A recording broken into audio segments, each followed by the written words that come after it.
Bonjour et bienvenue dans Uppercut by Pastor D. Nous avons commencé une série hier, Gérer les défauts de son conjoint. Hier, nous avons essayé de comprendre ce que c'est que les défauts et aujourd'hui, nous allons voir comment je vais gérer mes propres défauts. Il faut déjà commencer par soi-même. Évidemment, Jésus l'a dit, je ne peux pas prétendre ôter la paille qui est dans l'œil de mon conjoint, de mon frère, de ma sœur en Christ, de mon voisin, de mon collègue, si moi-même je n'ai pas enlevé la poutre qui masque mes deux yeux.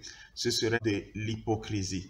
Donc, nous allons d'abord rester sur nous-mêmes, comment gérer mes propres défauts. Et je propose une thérapie en 4 points. Le premier point, il faut déjà être sûr des défauts qu'on a soi-même.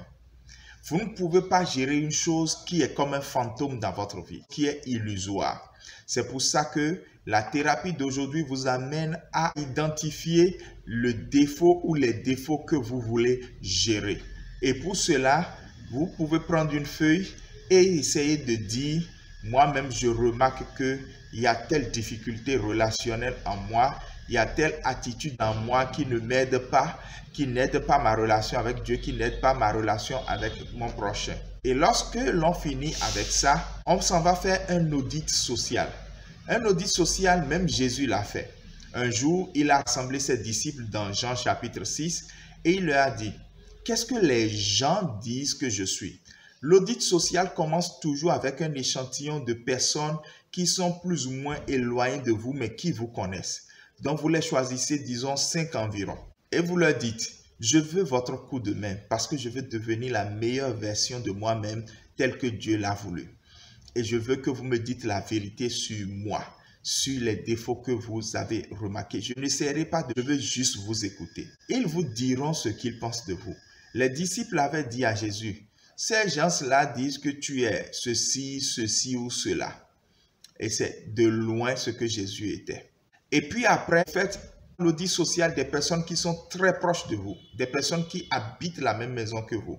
Votre conjoint peut être la meilleure personne avec qui vous pouvez faire cet audit social. Vos enfants, vos parents ou vos frères, les personnes qui servent dans le même groupe que vous à l'église, des personnes qui vous voient plusieurs fois par semaine.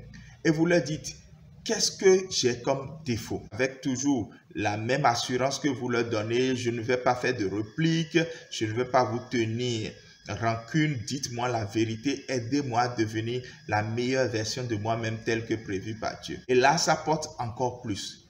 Lorsque Jésus a dit maintenant à ses disciples, mais vous, qui vous dites que je suis? Alors là, Jésus a entendu une réponse inspirée.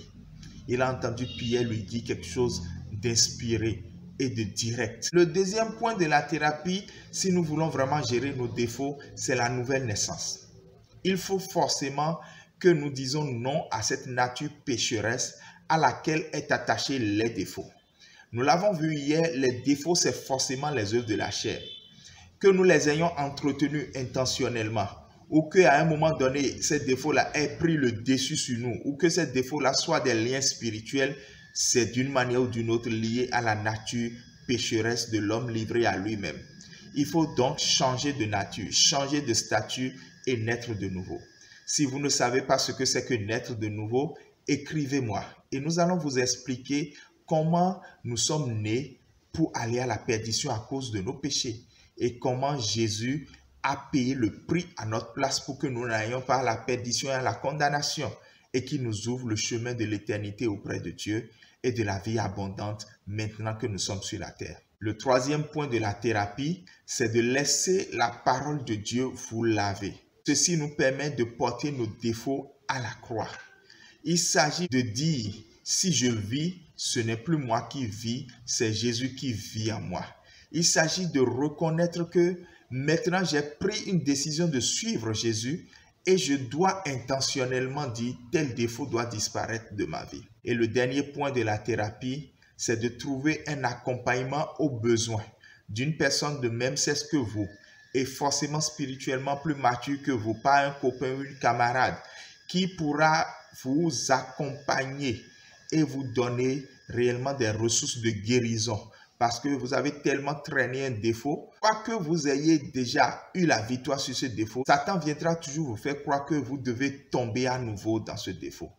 il faut parfois pour certaines personnes un accompagnement pour qu'ils sortent complètement de ce défaut. Ce n'est plus moi qui vis, alléluia, c'est Jésus qui vit en moi. Ce n'est plus moi qui vis, alléluia, c'est Jésus qui vit en moi. Oui, Seigneur, vis en moi pour que j'aie la victoire, en menant une vie qui te plaise et en laissant derrière moi tous ces comportements que j'ai qui attristent ton esprit en moi. Béni soit ton Saint-Nom, car je sais que je serai victorieux cette journée sur toute espèce de défaut qui m'avait tenu captif auparavant. Au nom de Jésus. Amen.